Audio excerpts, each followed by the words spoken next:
Hey guys, welcome back to my channel. My name is Timmy. So in today's video, we're going to be talking about some of the psychological or therapy terms that are being used to shame women, or they are being weaponized against women. And one of which is daddy issues. Especially these daddy issues, I feel like I'm going to concentrate on it more on this particular video. I'm here to tell you that almost everybody you know on earth has daddy issues of some type. What differs is the degree at which that particular issue has affected you. But because of the patriarchy and how the world system has been, fathers have always been absent in the upbringing of their children. So even the ones that are physically present are emotionally absent. So almost everybody that you know is just a very few people who actually do not have anything related to daddy issues. So I feel like if everybody goes to therapy at some point, almost everybody will be diagnosed with some level of daddy issues, because the absence of men within the family is something that has been normalized and we grew up to see it as the norm, right?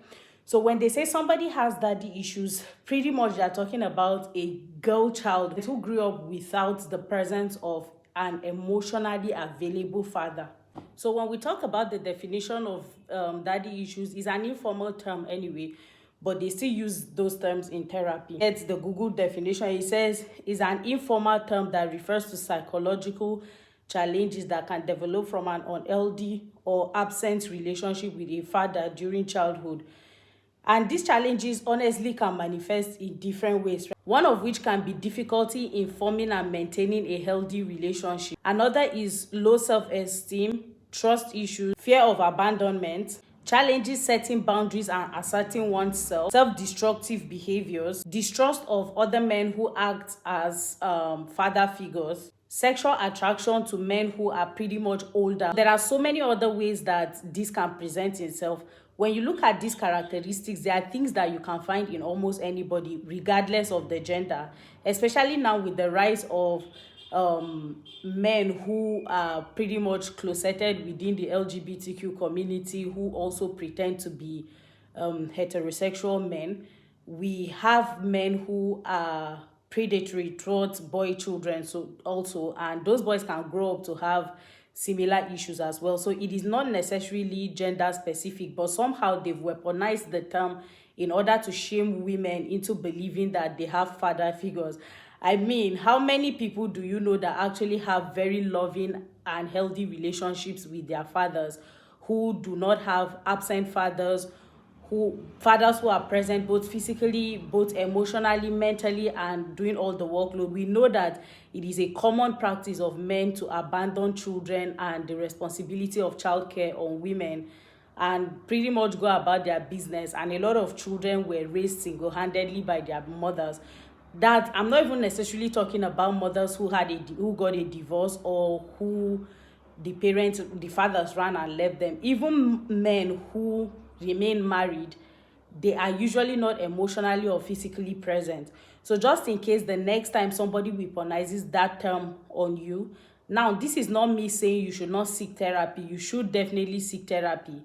But if it is not a therapist that is telling you that you have daddy issues, for the most part, as a woman, disregard that information, because in fact, if you want to clap back, you can tell them they also have daddy issues, because almost everybody has daddy issues. We have always been struggling with the issue of absent fathers within households, and fathers, I pretty much feel like it's just a term that men use to shame women in the same manner that they would say single mother as an insult. They will say things like calling a woman a single mother and expect that to be an insult, because I mean that is really just the failure of another man. Just like the daddy issue, how is that even supposed to be an insult? Because it is actually signifying the failure of a man. And in these terms, it is more worrisome, because this girl literally could not help the situation. It is a child who was born. They were children. They had no fault in anything, but somehow it's supposed to pose as an insult to her. I really don't get it, right? And if anybody says that to you, consider the person slow, right? Then it's in the same manner that they shame single mothers, honestly. So it's like the parent who chose to remain and raise children and take responsibilities of their action is the one who should be ashamed. And the one who gets to run away is the one that has no name attached, or no label or shameful label attached to them. So nobody is saying he's a single father.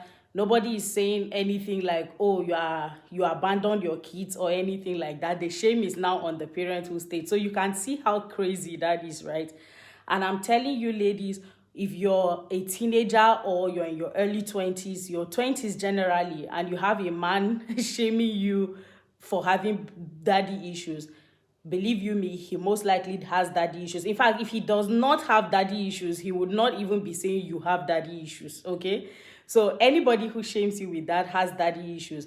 And before you guys hear words, especially these therapy words being thrown around on the internet, before you absorb those information, please, if you know that you've heard it online and it seems like a threat that you have, make sure you go to therapy and get those things confirmed. Because with psychological problems or emotional problems or things regarding to psychology and all, there are so many things that can come to play to make a person display those traits, right? So taking narcissism, for instance, there's a difference between somebody who has a narcissistic personality disorder and somebody who has narcissism as a trait. Because at the end of the day, we all can find one or two narcissistic traits in us, especially in men, because I personally believe that all men are narcissistic. They are all on the spectrum of narcissism, and depending on how far they've gone. But then that's a conversation for another day, right? But even if you feel like you can find some of those traits in you, make sure you go to therapy before you absorb it and be like, you have narcissistic personality disorder. Most of the time, if you don't go to therapy, if those tests are not conducted on you, right, if you don't get a proper diagnosis, you're most likely not having narcissistic personality disorder. You may have the traits, because I mean, everybody has the trait, right? But then just make sure you go to therapy and confirm. So it's in the same manner with this daddy issue. Just because your father abandoned you does not necessarily mean you grew up to have full-blown daddy issues. And just because your father was absent emotionally does not mean you have it.